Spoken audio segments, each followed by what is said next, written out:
आज मैं आपको एक और दिल दहला देने वाली कहानी के बारे में बताने जा रहा हूँ। ये कहानी है 80s के दशक की, जिसमें एक 19 साल का लड़का बड़ी बेरहमी से एक 40 वर्षीय आदमी का कत्ल कर देता है और कोर्ट में जज के सामने वो ये दलील देता है कि शैतान ने उसे ये काम करवाया। क्या ये लड़का सच बोल रहा था या ये सिर्फ एक बहाना बना रहा था अपनी सजा से बचने के लिए? चलिए जानते हैं आज की इस वीडियो में। मेरा नाम है आर्यन, आप देख रहे हैं the talk series episode 8 devil made me do this. ये घटना है यूएसए की, जिसमें एक फैमिली जस्ट अपने नए घर में शिफ्ट होती है। उनकी फैमिली में 4 मेंबर्स थे। कार्ल ग्लेजल, उनकी बीवी जूडी, उनकी बेटी डेबी और उनका सबसे छोटा बेटा डेविड। ग्लेजल फैमिली यहाँ पर रिमूव होकर बहुत ही ज्यादा खुश थी, क्योंकि उन्हें ये नया घर बहुत ही कम कीमतों में मिला था।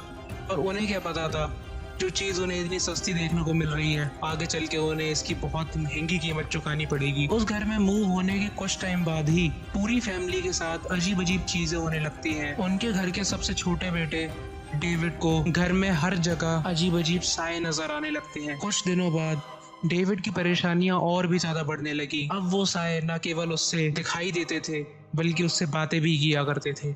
और जब भी डेविड का सामना ऐसी आत्माओं से होता था, उसके शरीर पर अजीब अजीब से घाव बन जाते थे।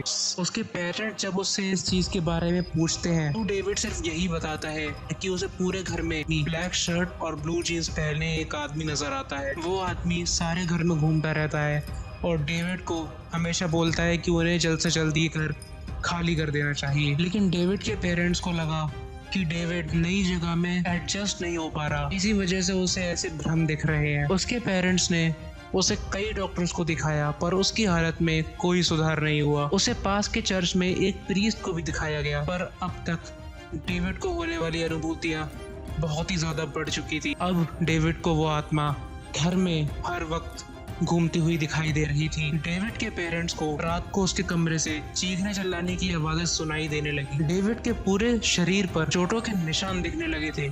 डेविड की हालत इतनी ज्यादा खराब हो गई थी, अब उसके पेरेंट्स को लग रहा था कि अब डेविड नहीं बच पाएगा। लास्ट में उसके पेरेंट्स ने एक पैरानॉर्मल एक्सपर्ट को अपने घर में बुलाया। डेविड की बड़ी बहन डेबी ने उसके एग्जॉर्सिज्म के लिए एक प्रीस्ट को घर पे बुलाया और साथ में अपने बॉयफ्रेंड को भी हेल्प के लिए अपने घर पे रहने के लिए बुला लिया।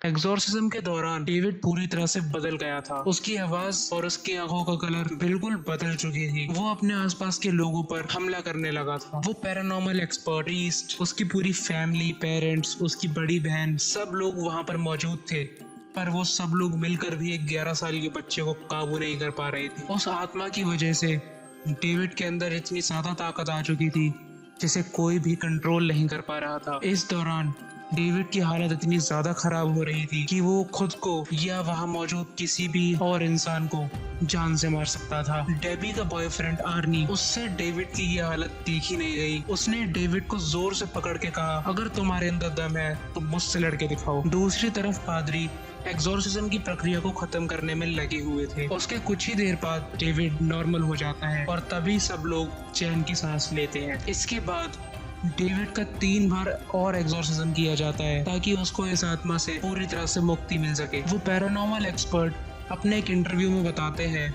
कि उन्होंने जब डेविड को पहली बार देखा था, तभी वो समझ गए थे कि डेविड के ऊपर किसी आत्मा का साया है। आगे अपनी इन्वेस्टिगेशन करने के बाद उन्हें पता चला कि उस घर में 1, 2 नहीं 43 आत्माएं थी। वो सभी आत्माएं डेविड के शरीर को अपना घर बना चुकी थी, इसीलिए उसे इतने सारे साए दिखते थे। और उन सब में से जो सबसे ताकतवर आत्मा थी, वही डेविड को इधर उधर पूरे घर में दिखती थी। वो पैरानॉर्मल एक्सपर्ट उस फैमिली से जानबूझकर इस बात को छुपाते हैं। उन्हें ये बात पता थी कि वो फैमिली जिसे एक आत्मा समझ रही थी, वो असल में एक आत्मा से कहीं गुना ज्यादा भयानक आत्माएं थी, जिससे पूरी फैमिली की जान को खतरा था।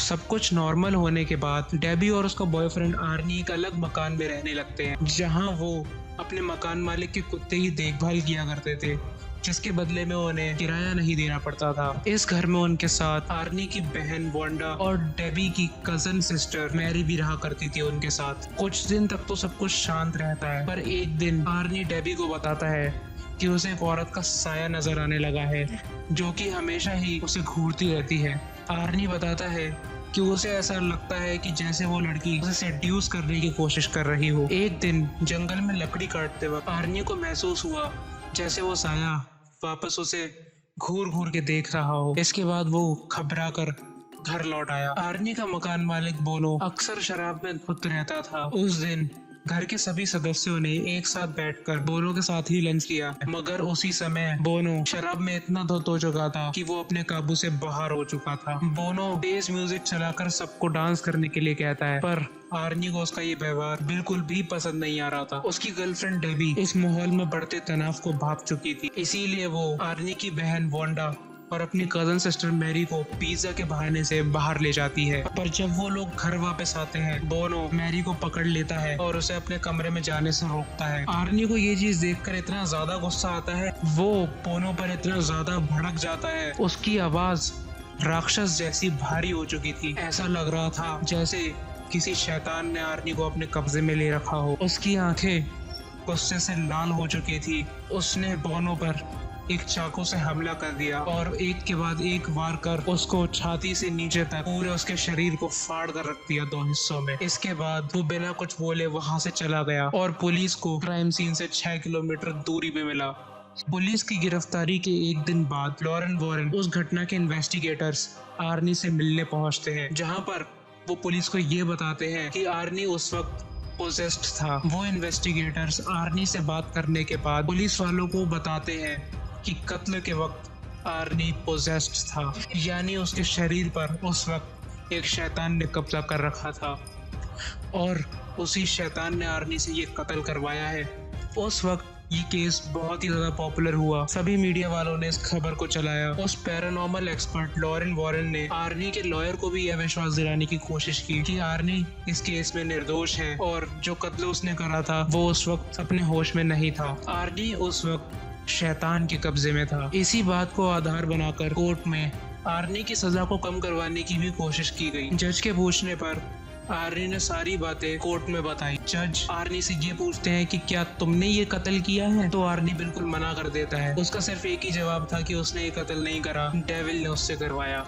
आपको क्या लगता है, अपनी राय कमेंट बॉक्स में बताएं। क्या वाकई में आर्नी पोजेस्ड था या ये उसकी क्राइम से बचने की एक सोची समझी साजिश थी? कोर्ट में आत्माओं और शैतानों की दलीलें नहीं चलती हैं, इसीलिए जज आर्नी को 10 साल की सजा सुनाते हैं।